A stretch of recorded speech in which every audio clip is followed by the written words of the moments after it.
Hello दोस्तों। सबसे पहले मैं आपसे रिक्वेस्ट करना चाहती हूँ कि वीडियो देखने के बाद सब्सक्राइब ज़रूर कर लीजिएगा।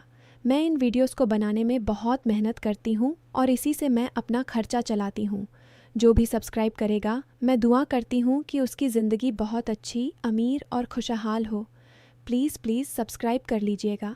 दिल्ली के एक छोटे से मोहल्ले में रहने वाली राधिका की ज़िंदगी एक सामान्य गृहिणी की तरह शुरू हुई थी। उसकी शादी लखनऊ के एक साधारण परिवार के युवक अमित से हुई थी। अमित एक छोटी सी प्राइवेट कंपनी में अकाउंटेंट की नौकरी करता था। सुबह 7 बजे घर से निकलता और रात 10-11 बजे तक लौटता। राधिका दिन भर घर संभालती, खाना बनाती, सफाई करती और शाम को छत पर बैठकर सड़क की तरफ देखा करती कि कब अमित की स्कूटर की आवाज़ आएगी। पहले पहल तो राधिका को यह सब ठीक लगता था। नई नई शादी थी, नया घर, नई जिम्मेदारियां। लेकिन धीरे धीरे अकेलापन उसे घेरने लगा। अमित इतना थका हुआ घर आता कि बस खाना खाकर सो जाता। बातचीत भी बहुत कम हो पाती।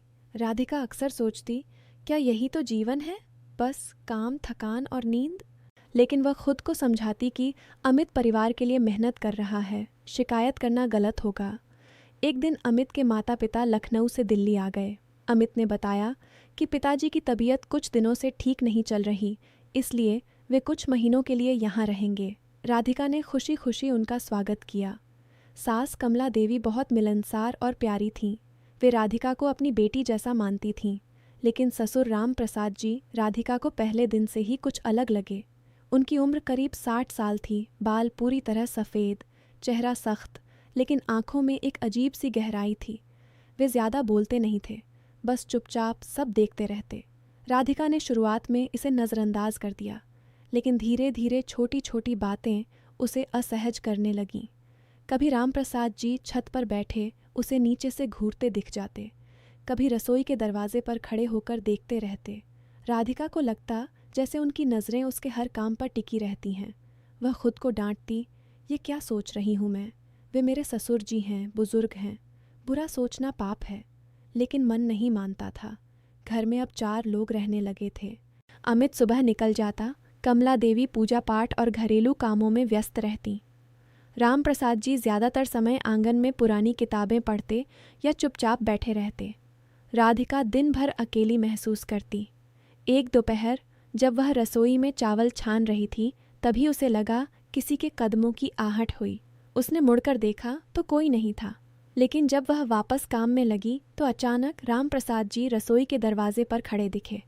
वे बिना कुछ बोले उसे देख रहे थे। राधिका ने हल्के से पूछा, कुछ चाहिए ससुर जी?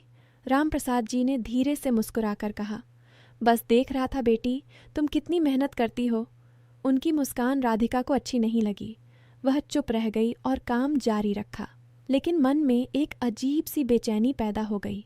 शाम को जब अमित घर आया तो राधिका ने सोचा कि आज उसे ससुर जी के इस व्यवहार के बारे में बताएगी। लेकिन अमित इतना थका हुआ था कि उसने बस हाँ हाँ कहा और सो गया। राधिका का मन और भारी हो गया। दिन बीतते गए। राम प्रसाद जी की नज़रें अब और ज़्यादा साफ होने लगीं। कभी वे राधिका के पीछे पीछे आंगन तक आ जाते, कभी कहते, बेटी पानी का गिलास देना। लेकिन नज़रें हमेशा उसी पर टिकी रहती। राधिका अब डरने लगी थी। वह सोचती, अगर अमित को बताऊंगी तो घर में तनाव हो जाएगा, सास को बुरा लगेगा, शायद मैं ही ज़्यादा सोच रही हूँ। लेकिन एक दिन कुछ ऐसा हुआ कि उसकी सारी शंकाएं सही साबित हो गईं। रात के 9 बजे अमित अभी तक नहीं लौटा था। राधिका ने खाना गर्म करके रख दिया था। कमला देवी थक कर सो चुकी थी। राधिका अपने कमरे में बैठी मोबाइल पर कुछ देख रही थी। तभी दरवाजे पर हल्की खटखट हुई। उसने सोचा शायद अमित आ गया। लेकिन जब दरवाज़ा खोला तो राम प्रसाद जी खड़े थे। उनके हाथ में एक पुरानी डायरी थी। उन्होंने धीरे से कहा, बेटी यह डायरी मेरी जवानी की है, तुम पढ़ना चाहो तो पढ़ लेना, शायद तुम्हें समझ आए कि जीवन क्या होता है। राधिका ने डायरी ले ली, लेकिन अंदर से बहुत असहज महसूस कर रही थी। राम प्रसाद जी ने जाते जाते कहा, अमित बहुत अच्छा लड़का है, लेकिन मेहनत में खुद को भूल गया है। कभी कभी परिवार को समय भी देना चाहिए। उनकी बात में एक छिपा हुआ इशारा था जिसे राधिका समझ गई। वह रात भर सो नहीं पाई। मन में सवाल उठ रहे थे, क्या ससुर जी उसे समझ रहे हैं? क्या वे जानते हैं कि वह कितनी अकेली है? अगले कुछ दिनों में रामप्रसाद जी की हरकतें बढ़ने लगीं। वे अब राधिका से ज़्यादा बातें करने लगे थे। कभी कहते, बेटी तुम्हारी आंखों में उदासी क्यों रहती है। कभी कहते, अमित जैसे मेहनती लड़के भी अपनी पत्नी को खुश नहीं रख पाते। राधिका चुप रहती, लेकिन अंदर से घुटन बढ़ती जा रही थी। वह अब घर में भी डर के साथ रहने लगी थी। एक शाम जब राधिका छत पर कपड़े सुखा रही थी, रामप्रसाद जी भी वहां आ गए। उन्होंने कहा, राधिका मैं तुम्हें एक राज बताना चाहता हूँ। मैं अपनी ज़िंदगी में बहुत कुछ देख चुका हूँ। अमित तुम्हें समय नहीं दे रहा, लेकिन मैं दे सकता हूँ। तुम्हें जो चाहिए वह मैं समझता हूँ। राधिका चौंक गई। उसने कांपते स्वर में कहा, ससुर जी आप क्या कह रहे हैं, यह गलत है। रामप्रसाद जी ने मुस्कुराते हुए जवाब दिया, गलत क्या है बेटी, परिवार में एक दूसरे का साथ देना गलत नहीं होता। अमित दिन रात कमाता है, लेकिन तुम्हारा दिल खाली है। मैं उस खालीपन को भर सकता हूँ। राधिका ने तुरंत छत से नीचे उतरने की कोशिश की, लेकिन रामप्रसाद जी ने रास्ता रोक लिया। उन्होंने धीरे से कहा, डरो मत, मैं तुम्हारा ससुर हूँ, तुम्हारी भलाई चाहता हूँ। राधिका ने गुस्से में कहा, आप मेरी भलाई नहीं, अपनी गलत इच्छा पूरी करना चाहते हैं। मैं अमित को सब बता दूंगी। रामप्रसाद जी हंस पड़े। बता दो, देखते हैं अमित क्या करता है। वह तो खुद इतना व्यस्त है कि तुम्हारी परवाह ही नहीं करता। राधिका रोते हुए नीचे आई। उस रात जब अमित घर आया तो वह फूट फूट कर रो पड़ी। उसने सारा किस्सा बता दिया। अमित पहले तो हैरान हुआ, फिर गुस्सा आया। उसने कहा, कल सुबह मैं पिताजी से बात करूँगा। लेकिन रात को अमित फिर थक कर सो गया। राधिका को लगा जैसे उसकी कोई सुन ही नहीं रहा। अगली सुबह अमित ने रामप्रसाद जी से बात की, लेकिन रामप्रसाद जी ने सब कुछ उल्टा पलट दिया। उन्होंने कहा, बेटा राधिका खुद मुझसे शिकायत करती थी कि तू उसे समय नहीं देता। मैं तो बस उसे समझाने की कोशिश कर रहा था। अमित ने राधिका की तरफ देखा। राधिका ने कहा, यह झूठ है अमित। लेकिन अमित बीच में फंस गया। वह न तो पिता को गलत कहना चाहता था, न पत्नी को। उसने बस इतना कहा, सब शांत रहो। इस घटना के बाद घर का माहौल बिगड़ गया। कमला देवी को कुछ पता नहीं चला, लेकिन वे महसूस कर रही थीं कि कुछ गड़बड़ है। राधिका अब और ज़्यादा अकेली और डरी हुई रहने लगी। वह सोचती, मेरा अपना घर मुझे सुरक्षित नहीं लग रहा। वह दिन भर काम में लगी रहती, लेकिन मन में डर और गुस्सा दोनों रहते। रामप्रसाद जी अब पहले से ज़्यादा सावधानी से काम करने लगे थे। वे अब सीधे कुछ नहीं कहते थे, लेकिन उनकी नज़रें और मुस्कान राधिका को परेशान करती रहती। एक दिन राधिका बाजार से सामान लाकर रख रही थी। तभी रामप्रसाद जी ने आकर कहा, बेटी यह भारी सामान मैं उठा लूं? राधिका ने साफ मना कर दिया, लेकिन रामप्रसाद जी ने जिद की और सामान उठाने लगा। इस दौरान उन्होंने जानबूझकर राधिका के हाथ को छू लिया। राधिका ने झटक कर हाथ छुड़ाया और कहा, आपसे कह चुकी हूँ, दूर रहिए। रामप्रसाद जी ने धीरे से कहा, तुम जितना विरोध करोगी उतना ही मन अंदर से बेचैन होगा। मैं जानता हूँ तुम्हें क्या चाहिए। राधिका ने गुस्से में कमरे का दरवाज़ा बंद कर लिया। उस दिन उसने फैसला किया कि अब वह चुप नहीं रहेगी। वह अमित को फिर से सब बताएगी और अगर अमित नहीं मानेगा तो वह अपने मायके चली जाएगी। लेकिन किस्मत ने कुछ और ही फैसला किया था। अगले दिन अमित की कंपनी में बड़ा प्रोजेक्ट आ गया। उसे 2 हफ्ते के लिए मुंबई जाना पड़ा। घर में अब सिर्फ राधिका, कमला देवी और रामप्रसाद जी रह गए।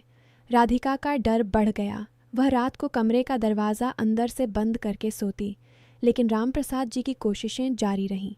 एक रात बारिश हो रही थी। बिजली चली गई। पूरे घर में अंधेरा छा गया। राधिका मोमबत्ती जलाकर बैठी थी। तभी उसने दरवाजे पर हल्की खटखट सुनी। उसने सोचा शायद सास जी हैं, लेकिन जब दरवाज़ा खोला तो रामप्रसाद जी खड़े थे। उन्होंने कहा, बेटी डरो मत, बस देखने आया था कि तुम ठीक तो हो। राधिका ने कहा, आप जाइए, मैं ठीक हूँ। लेकिन रामप्रसाद जी अंदर घुस आए और बोले, राधिका जीवन बहुत छोटा है, हम सबको खुश रहना चाहिए। अमित तुम्हें खुश नहीं रख पा रहा, लेकिन मैं रख सकता हूँ। राधिका ने ज़ोर से कहा, बाहर जाइए ससुर जी, यह गलत है। मैं चीखूंगी तो पूरा मोहल्ला जाग जाएगा। रामप्रसाद जी ने मुस्कुराते हुए कहा, चीखो, देखते हैं कौन आएगा। अमित तो मुंबई में है, तुम्हारी सास सो रही है। राधिका का दिल तेज धड़क रहा था। उसने पीछे हटते हुए कहा, आपको शर्म नहीं आती? आपकी उम्र हो गई है, आप बुजुर्ग हैं। राम प्रसाद जी ने जवाब दिया, उम्र सिर्फ संख्या है बेटी, दिल अभी भी जवान है। तुम भी अकेली हो, मैं भी, हम दोनों एक दूसरे की कमी पूरी कर सकते हैं। राधिका ने हिम्मत जुटाई और जोर से कहा, नहीं, मैं कभी भी ऐसा नहीं करूँगी। आप मेरे ससुर हैं, यह विश्वासघात है। अगर आप एक कदम और आगे बढ़े तो मैं सास जी को जगा दूंगी और सब बता दूंगी। उसकी आवाज़ में इतना गुस्सा और दृढ़ता थी कि राम प्रसाद जी रुक गए। उन्होंने कुछ पल राधिका को देखा, फिर धीरे से पीछे हट गए। जाते जाते उन्होंने कहा, सोच लेना बेटी, खुशी के रास्ते कई होते हैं। राधिका ने दरवाज़ा बंद किया और रो पड़ी। उस रात वह सो नहीं पाई। वह सोचती रही कि अब क्या करे। सुबह होते ही उसने अपने माता पिता को फ़ोन किया और सारी बात बताई। उसके पिता ने कहा, बेटी तुरंत सामान पैक करो, हम तुम्हें लेने आ रहे हैं। जब कमला देवी को सारी बात पता चली तो वे सदमे में आ गईं। उन्होंने राम प्रसाद जी से सवाल किया। राम प्रसाद जी ने पहले इनकार किया, लेकिन जब राधिका ने सारी घटनाएं एक एक करके बताईं तो वे चुप हो गए। कमला देवी रो पड़ीं। उन्होंने कहा, मैंने तुम्हें इतने सालों से सहा, लेकिन आज तुमने परिवार का नाम डुबो दिया। अमित जब मुंबई से लौटा तो घर का माहौल पूरी तरह बदल चुका था। राधिका ने उसे सब कुछ बता दिया। अमित को बहुत गुस्सा आया। उसने अपने पिता से कहा, आपको घर छोड़ना होगा। राम प्रसाद जी ने विरोध किया, लेकिन कमला देवी ने भी साथ दिया। आखिरकार राम प्रसाद जी को लखनऊ वापस भेज दिया गया।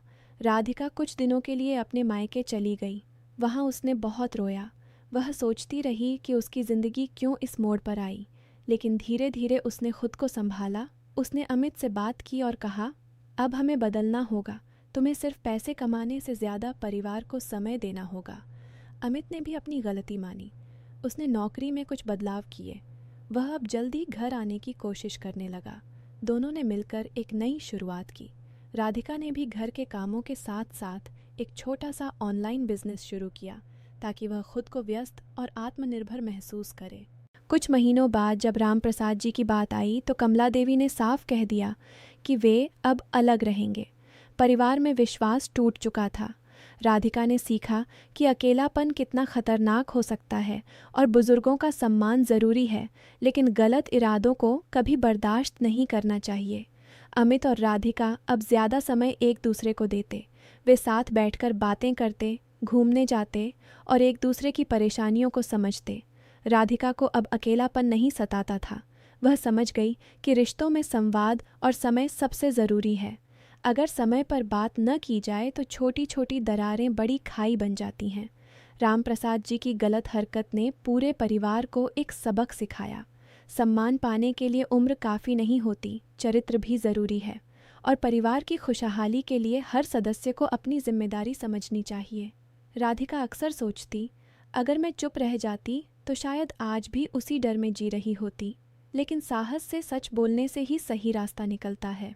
दोस्तों, जीवन में कई बार हम छोटी छोटी बातों को नज़रअंदाज कर देते हैं, लेकिन ये छोटी बातें ही बड़े संकट पैदा कर सकती हैं। परिवार में हर रिश्ते का सम्मान ज़रूरी है, लेकिन गलत इरादों को कभी जगह नहीं देनी चाहिए। सच्चाई और साहस हमेशा जीतता है। अगर आपको यह कहानी पसंद आई तो कमेंट में ज़रूर बताएं कि आप राधिका की जगह होते तो क्या करते। और हाँ, चैनल को सब्सक्राइब करना न भूलें। आपकी एक सब्सक्रिप्शन मुझे और बेहतर कहानियाँ लाने की ताकत देगी। मिलते हैं अगली कहानी में। तब तक अपना और अपने परिवार का ख्याल रखिए। शब्द गणना लगभग 1370 शब्द